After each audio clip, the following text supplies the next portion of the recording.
Baik, selamat siang Pak Jeki, selamat datang di Teratai Podcast. Hari ini kita bincang-bincang lagi, ketemu lagi.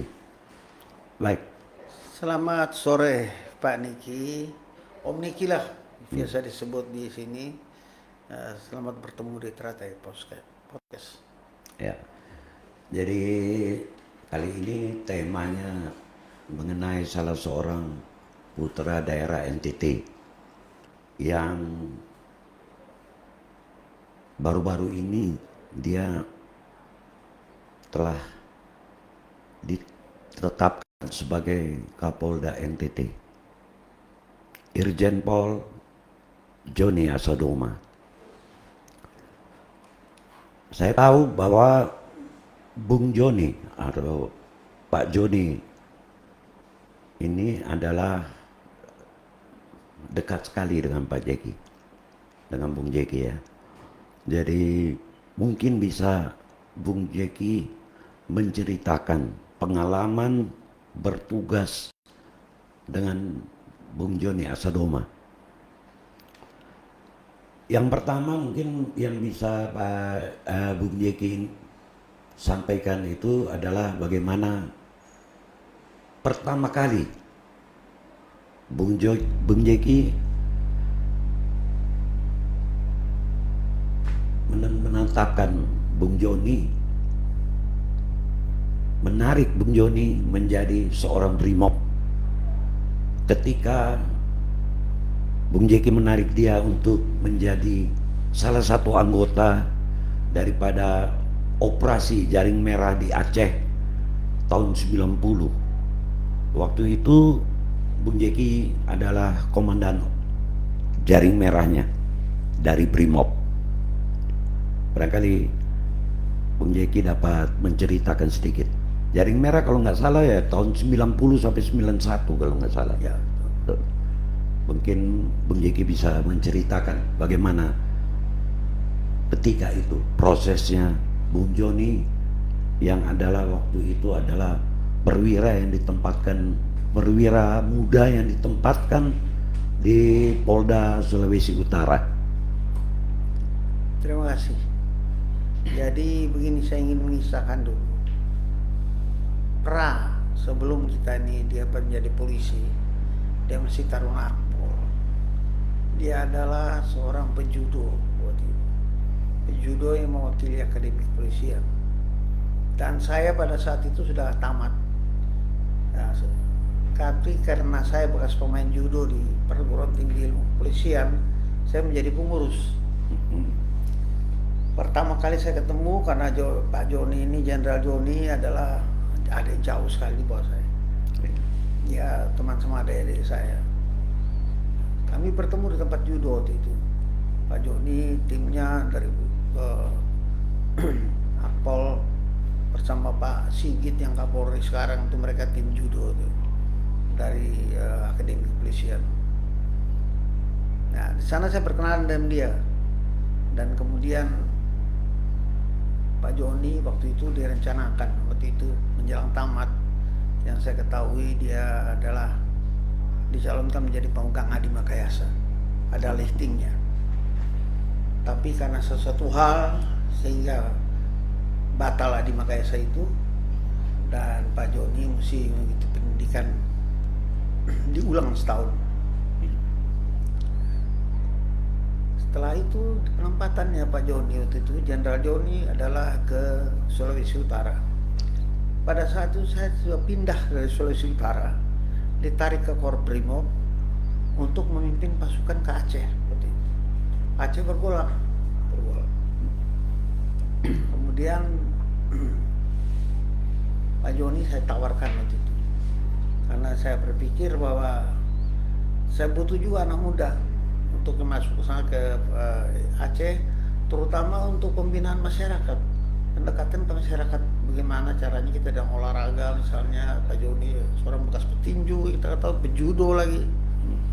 Jadi saya tawar ke Pak Joni, apa mau ikuti saya ke Aceh. Pak Joni ternyata disambut langsung mau. Sedang beliau baru tiba saya di Manado untuk melaksanakan tugas. Sehingga dari situlah Pak Joni kami tarik melalui asisten operasi Kapolri waktu itu, dan Pak Joni ikut dalam operasi bersama-sama kami. Dan itulah awal perkenalan saya dengan Pak Joni secara dekat hubungan antara atasan bawahan. Waktu itu saya sebagai komandan dan beliau sebagai salah seorang perwira yang memimpin pasukan. Saya dengar waktu itu Pak Joni ini ditarik masuk menjadi anggota BRIMOB, tetapi belum mengikuti kualifikasi BRIMOB. Jadi dia dari masih polisi umum, kemudian Pak Jeki tarik mengikuti operasi ini. Dia pembaretan waktu itu belum mengikuti pendidikan kualifikasi BRIMOB. Apa betul?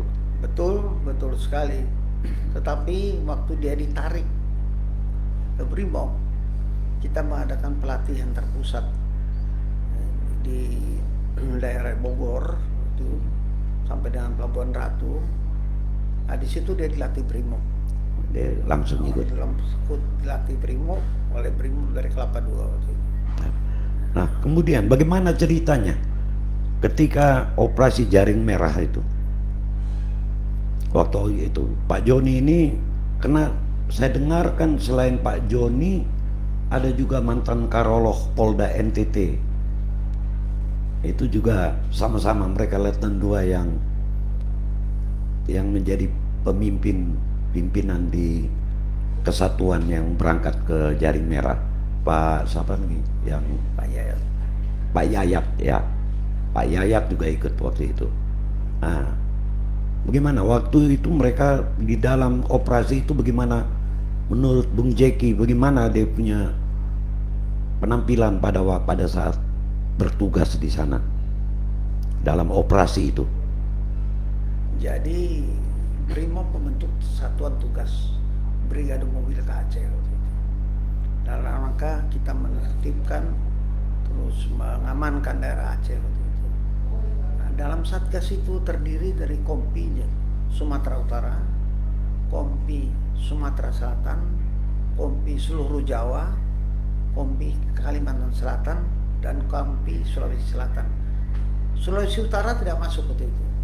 Tapi Pak Joni saya perbantukan, jadi dia mengikuti pasukan dari Kompi Satuan BRIMOB Pusat waktu itu. Maka Pak Joni masuk sebagai Satuan BRIMOB Pusat karena mereka sudah dilatih di Ciampea waktu itu, Ciampea Bogor. Sehingga dia waktu itu memang betul-betul sebagai pasukan yang disiapkan untuk mengadakan operasi di sana. Dari sekian banyak kompi itu, Pak Jaya termasuk dari memimpin BRIMOB Sulawesi Selatan. Letnan 1 ya waktu itu. Jaya Letnan 1 ya, Pak Jaya. Nah, yang saya tahu ceritanya bahwa satuan ini, Satuan Jaring Merah yang dari BRIMOB itu diterjunkan bersama-sama dengan RPKAD yang kita kenal Kopassus sekarang. Betul kan? Betul sekali. Jadi begini, Kopassus ada timnya dan dari Brigade Mobil ada timnya. Mereka satuan yang menjadi satu dan operasinya disebut Jaring Merah waktu itu. Komandan operasinya dari Kopassus. Ya. Saya dari Satgas BRIMOB-nya, dari Satgas Kopassusnya juga ada, merangkap komandannya itu. Nah, jadi kalau mereka mengadakan operasi, selalu operasi itu gabungan dalam tim kecil, sehingga mereka selalu bergerak bersama-sama di lapangan.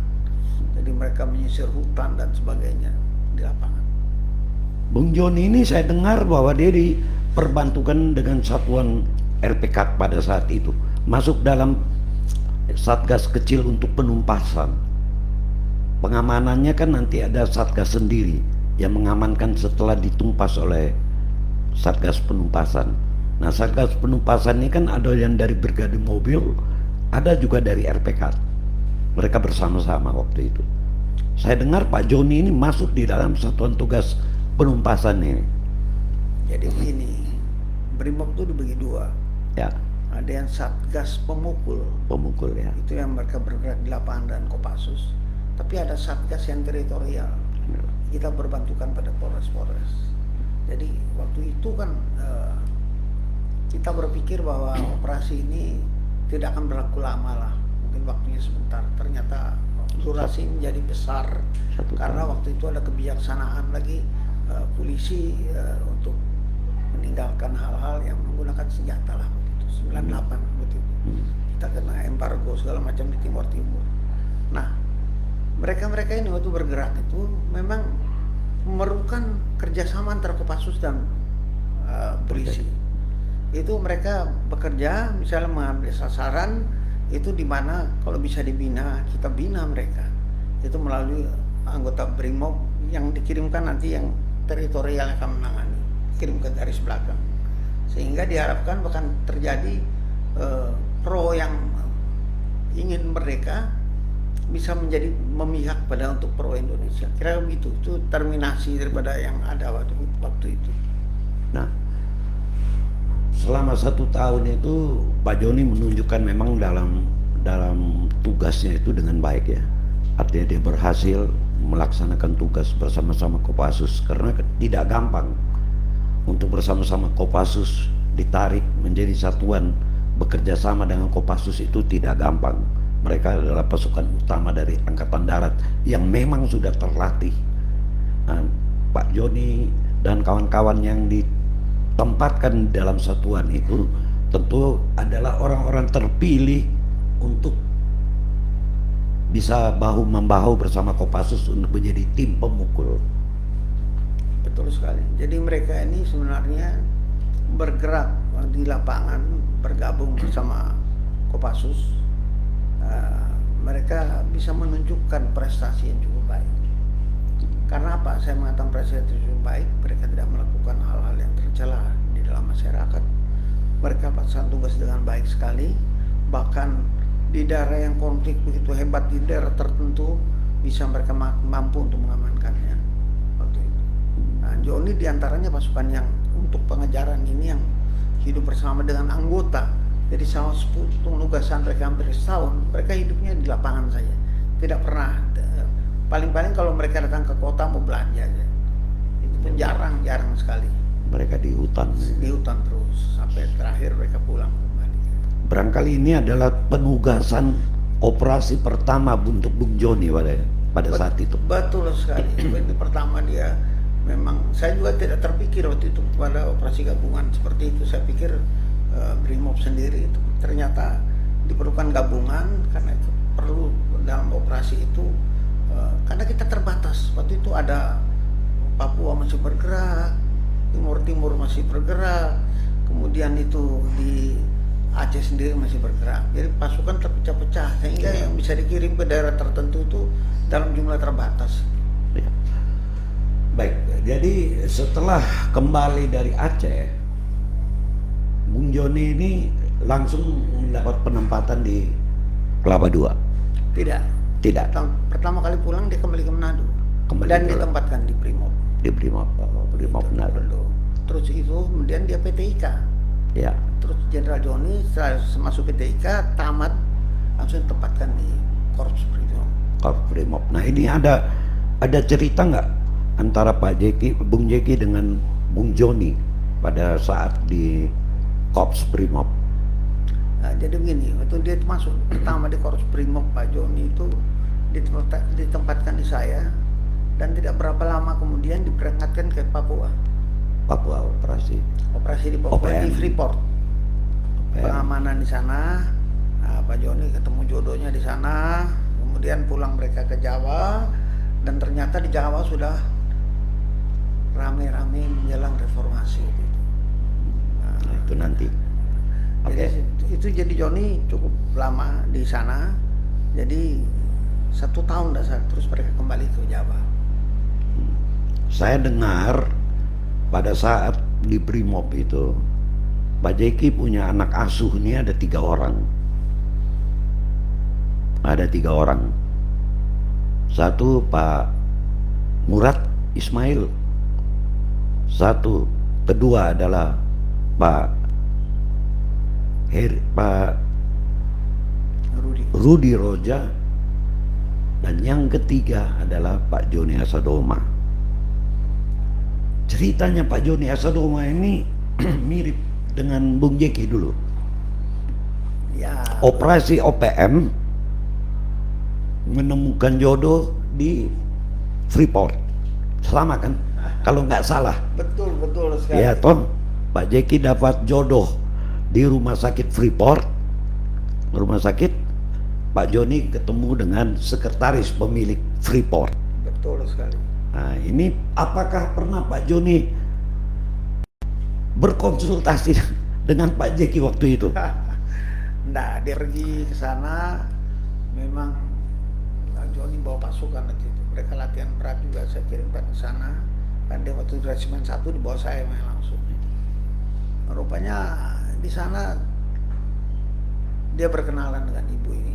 Mungkin ibu ini, saya juga rasa bingung kenapa ibu ini mau dan Joni, karena gajinya Joni kecil.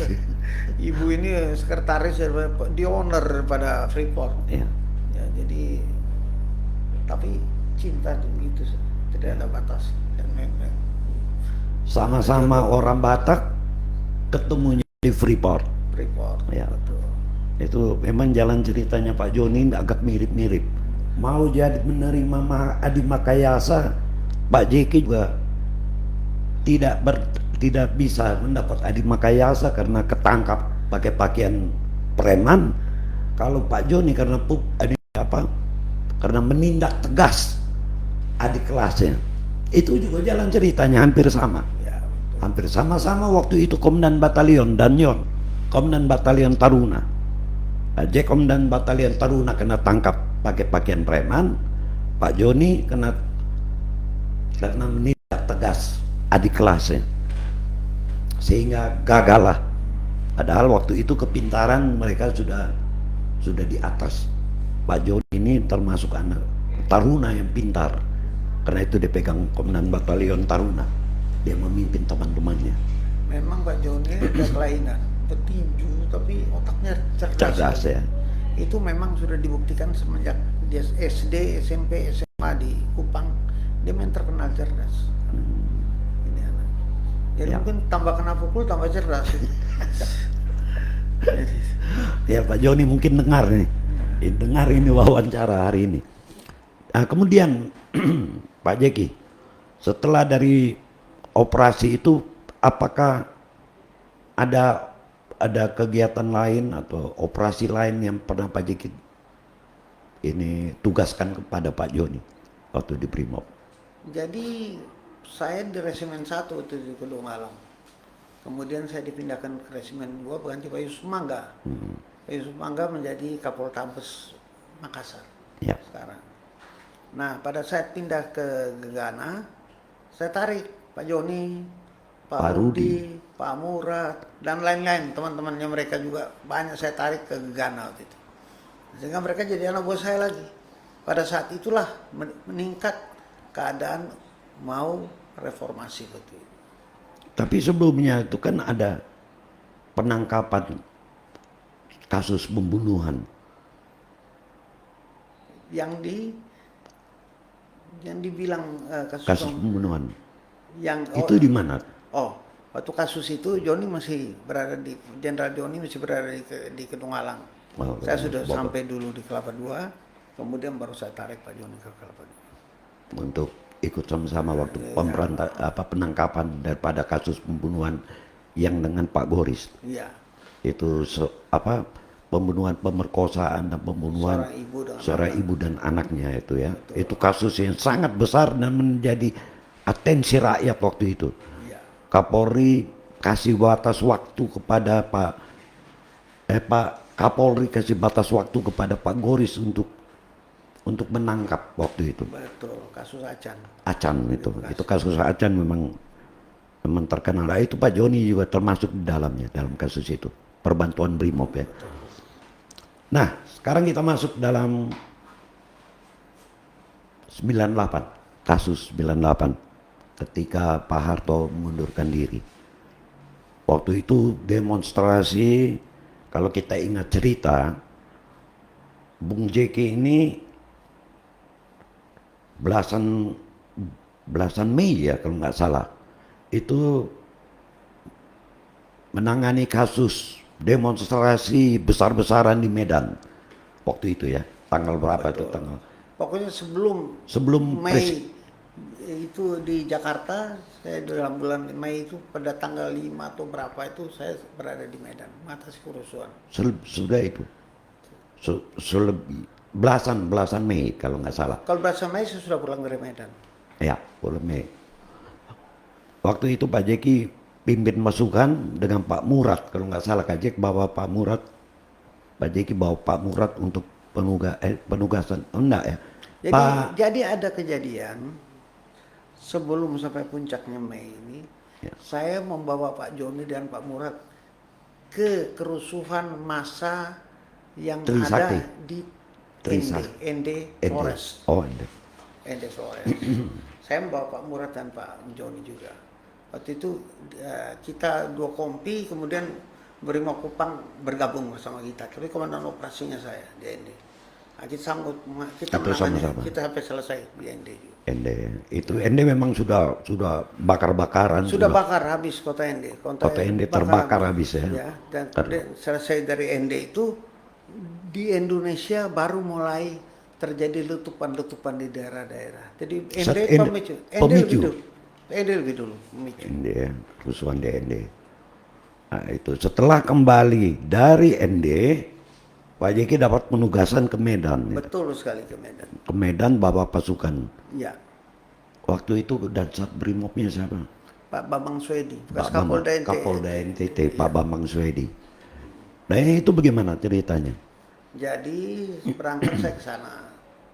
Pada saat berangkat ke ND, dari ND kemudian ke Medan. Brimob Medan sudah hampir setengah bulan tidak mampu mengatasi kerusuhan terjadi. Sehingga diberangkatkanlah saya ke Medan. Tahu nggak jumlah anggotanya? Hanya 10 orang. 10 orang berangkat ke Medan. Kita bisa selesaikan Medan satu malam. Selesai seluruhnya. Dengan perbantuan Brimob dari Medan. Nah itulah kehebatannya. Pada saat itulah kita berada di Medan, Trisakti meletus. Ya, itu yang Pak Jeki nonton di TV di Medan, Trisakti pecah. Betul sekali. Nah, kembalilah Pak Jeki ke Jakarta. Pada saat itu 98 Pak Harto sudah mengundurkan diri. Pecah. Bukan, Sebelum ya. Sebelum mengundurkan diri, pecah demonstrasi di Trisakti. Trisakti ya. Mungkin perlu saya tambahkan cerita itu. Di Trisakti itu terjadi demonstrasi yang besar sekali. Karena terjadi ada pihak-pihak tertentu juga memang menginginkan adu domba antara polisi dengan mahasiswa itu. Ataupun ada pihak tertentu yang inginkan ada friksi. Nah, ada satu kejadian unik waktu itu. Di suatu tempat televisi dulu biasa kita telepon tuh bisa telepon umum dulu, ya, yang bisa betul. kita pakai uang, pakai koin tuh bayar. Nah, tiba-tiba saya melihat di televisi mahasiswa yang sedang terkepung itu datang Pak Joni Asadoma, dia menendanglah anggotanya, suruh keluar dari situ. Rupanya anggota itu lagi menindak mahasiswa di dalam ruangan itu, dan itu dimuat oleh CNN waktu itu. Jadi seluruh dunia lihat Joni. Nah, sehingga menarik perhatian Kapolri. Pak Joni mungkin masih ingat, dia dipanggil Kapolri, dipertanyakan kenapa bisa jadi begini. Justru tindakan Pak Joni itu menyelamatkan polisi. Jadi polisi tidak seperti yang digambarkan waktu itu. Polisi Indonesia. Ini polisi Indonesia, ternyata Pak Joni mampu menindak anak buahnya dan di lapangan langsung. Ya, di lapangan langsung, dan mahasiswa itu dibebaskan di kampus Trisakti waktu itu. Ya, dia itu orang di dalam televisi itu kelihatan orang lagi keker senjata ditendang oleh Pak Joni. Iya. Ya, itu kasus yang fenomenal memang. Ya. Kemudian kedua, kejadian waktu reformasi di daerah Grogol, ya, agak ke pinggir sedikit, itu Brimob terkepung. Itu sekarang ada Jenderal Hasanuddin terkepung waktu itu. Saya masih ingat. Kapolda Maluku. Anak-anak Akpol yang masih muda datang ke kantor saya waktu menjelang sore. Pak, sekarang dibutuhkan peluru hampa dan gas air mata. Bagaimana mengirimkannya ke sana? Waduh. Ini sudah berteriak-teriak semua orang di lapangan nih, anggota ini. Sedang waktu itu amunisi ya, habis. kerusuhan kan massal di Jakarta besar Ya, sekali. bergelombang. Saya panggil Pak Murad sama Pak Joni. Kak Joni Murad, kamu menjadi komandan, wakil Joni bawa beberapa anggota pakai barakuda muat peluru nih, geser ke lapangan. Ternyata mereka mampu melaksanakan tugas dengan baik. Itu menyelamatkan Brimob yang terkepung di sana. Mereka mampu menyelamatkan Pak Muradnya maupun Pak Joninya, memimpin beberapa anak buah dan ada yang pakai sepeda motor mengikuti barakuda waktu itu. Nah, ini Pak Joni waktu itu pangkat kapten mungkin. Ya betul, sudah tamat PTIK. Kapten polisi. Dan beliau ini terus naik terus. Ya. Beliau. Tapi ada satu kejadian, sesudah reformasi, saya perlu ingatkan, mungkin banyak orang lupa, terjadi penculikan pekerja suatu PT di Papua. Jenderal Joni ini termasuk yang dipilih oleh Dankor untuk menjadi tim negosiator di lapangan. Jadi dia terbang ke sana, masuk ke dalam hutan, negosiasi dan berhasil. Dengan OPM. Dan gerombolan. Sehingga orang yang ditahan tuh bebas. Di bawah pimpinan itu Pak Jody Wainal Usman, terakhir Wadan Kor Brimob, Kapolda Sulawesi Selatan. Ya. Pak Joni Wainal Usman bersama Joni. Jadi Jenderal Joni ini sudah prestasi luar biasa dia. Banyak sekali kejadian seperti kejadian tadi demonstrasi itu, kemudian kejadian di hutan juga dia luar biasa. Ketika pasukan PBB dibentuk, Pak Jeki ini kan ada 3 kali jadi pasukan, 3 kali menjadi anggota pasukan PBB. Pernah Pak Jody bersama-sama dengan Pak Jeki? Dia kan junior sekali. Ya. Saya waktu memimpin itu senior-seniornya lah, sama-sama saya. Jadi Pak Joni kemudian pernah ke Bosnia waktu itu. Juga seperti saya, polisi tanpa senjata. Ya. Civilian police. Ya. Dari United Nations Civilian Police. Tapi Joni lah pertama kali komandan pasukan PBB polisi bersenjata. Ini polisi bersenjata. Sudan. Iya. Ya. Jadi United Nations Form Police Unit itu dengan senjata pertama kali di Sudan waktu itu. Joni berangkat. Ya, dia jadi komandan. Dia jadi komandannya yang pertama. Pangkat kolonel waktu itu. Ya. Atau kombes. Pak Joni ini kan pernah 3 kali juga pasukan PBB seperti Pak Jeki. Dia 3 kali pasukan. Betul. 2 kali di Bosnia. Ya. 1 kali di Sudan. Nah, jadi memang Pak Jeki kenal baik ya dengan Pak Joni ini. Saya kenal ketika dia masih berpangkat. Ya artinya intens itu sudah jarang waktu dia mulai berpangkat naik toh. Artinya saya sendiri menjelang pensiun, dia mengorbit itu naik. Tapi saya cukup banyak mengenal yang bersangkutan. Kapolda NTT sekarang. Dia termasuk anak NTT yang berprestasi di bidangnya. Betul sekali. Baik di Brimob maupun di polisi biasa. Dan di masyarakat. Di masyarakat olahraga. Ya. Dia pernah ketua Iya. Ketua olahraga tidak gampang itu menjadi ketua ini Persatuan Tinju Indonesia. Nah, kemudian Pak Jeki pernah ketemu lagi dia di mana? Saya pernah bertemu Pak Joni itu kemudian ketika saya sudah sebelum pensiun kan masih ketemu. Tapi yang bersangkutan sudah di wilayah. Sudah Sespim waktu itu? Sudah. Waktu dia ikut Sespim? Waktu Pak Joni sudah waktu itu. Joni ini ada satu kehebatan ya. Saya lihat positif. Ini perlu ditiru oleh adik-adik. Selama dia mengikuti ujian PTIK, selama dia mengikuti ujian Sespim, selama dia bersekolah Sespati. Sespati dia 2. Satu ijazah Australia, satu ijazah Indonesia. Hebat. Itu dia tuh orang tidak pernah minta tolong. Termasuk sama saya seniornya tidak pernah dia minta tolong. Itu Joni soal jabatan. Dan dia memang betul-betul mengandalkan Tuhan, udah diri dia sendiri lah kira-kira. Kemampuan. Dan memang dia pintar. Pintar. Memang pintar.